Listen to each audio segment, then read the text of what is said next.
Hello, everyone. This is Chad Clark, and I chose to do a teach back on the article by Stephen Raphael, the new Scarlet letter, negotiating the U.S. labor market with a criminal record.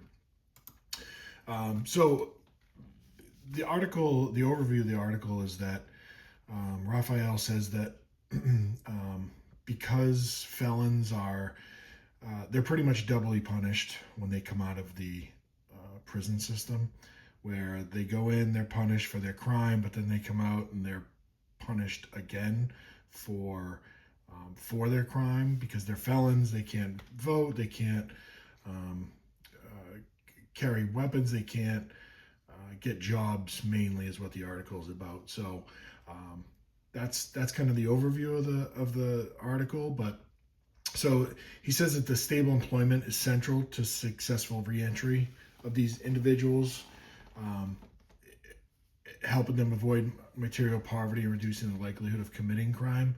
And this he because they're incarcerated at a rate that is far exceeds the rest of the world, which he says is 5.5 times the median rate.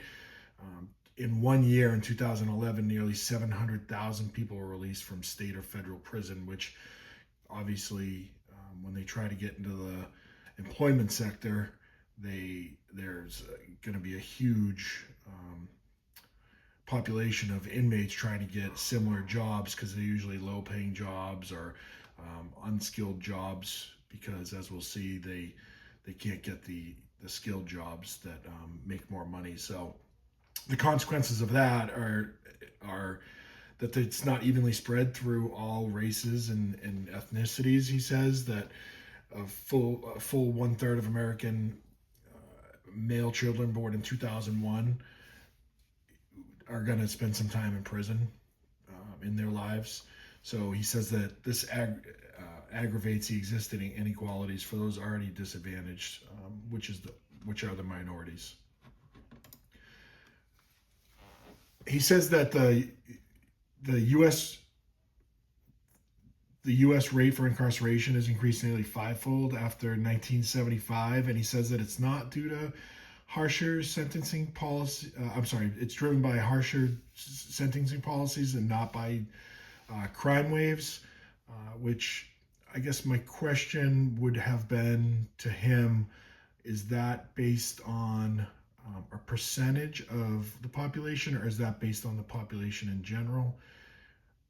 Just because there's more people now than there were in 1975, probably, I think, close to probably double what it was in 1975. So is the percentage the same, or is it there's more people now because there's more inmates that are coming out, felons that are coming out of prison now because the population's higher.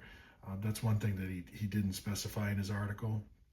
But he found that the growth rate is due to an increase in our propensity to punish offenders with prison terms. So that's what he concludes, that because we're punishing more people, now more people are not able to get high-paying jobs or are kind of ostracized by society. And he says that the cause of this is the policy and not the crime committed. So he's saying it's mandatory sentences, three strike, which mandatory minimum sentences is you have to serve a minimum amount of time in prison, and it could be whatever 3.5 to 7 years for a Class B felony, say, and you have to do that minimum 3.5 years, and your good behavior or what have you doesn't necessarily matter, or three strikes laws like California has. You get life sentence after three strikes, or truth in sentencing, where you have to serve a minimum portion of your sentence, but in federal guidelines, you have to serve your entire sentence. So he's saying that sometimes 85% in some states you have to serve your minimum sentence, particularly if you're a violent offender. And there's two barriers to employment where it'd be the first one would be personal deficits and an eternal stigma, the two barriers for getting employment. So personal deficits would be for, he says, overwhelmingly male and minority, very low educated um, people, or low work experience, because a lot of times they're in prison by the time they're in their early 20s, so that when they get out of prison after 5, 10, 15 years, they don't have the experience that they should by the time they're 35. Health needs, a lot of them have mental health issues or substance abuse issues. And then another barrier is employer stigma.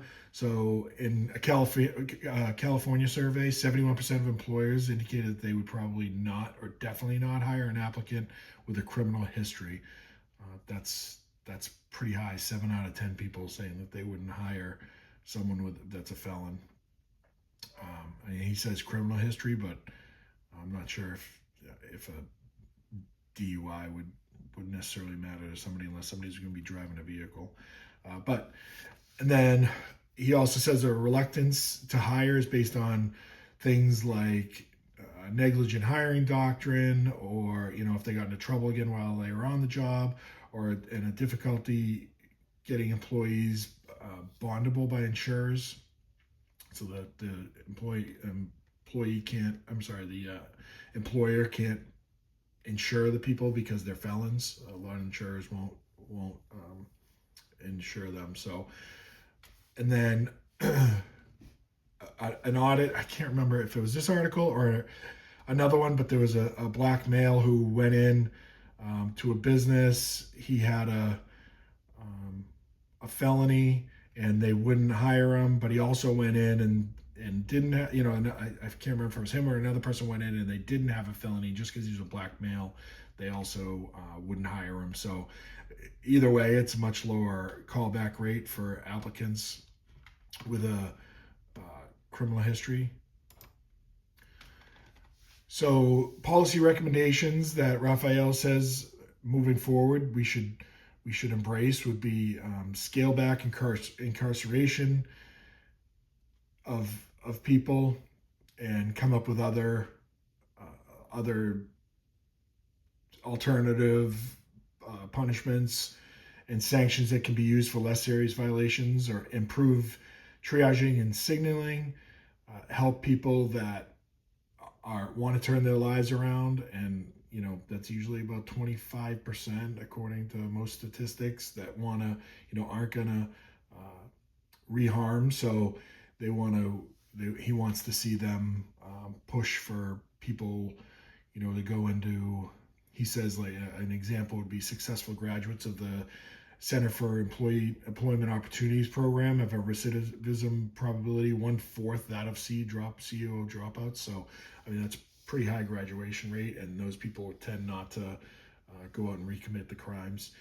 Share the risk. So public policy should help employers overcome their wariness, where we can teach people that, okay, well, or help people through federal bonding programs or what have you, to say, okay, well, we'll help mitigate the employer risk as the government. So that's another thing that he says that we should be doing. So in summary, solving the reentry challenge requires both the supply of foreman rates by reforming mass incarceration and addressing the demand side by mitigating the stigma and sharing the risk with cautious employers. So that's what he says. That's pretty much the overview of the article, what his solutions are for solving this problem. All right, thank you.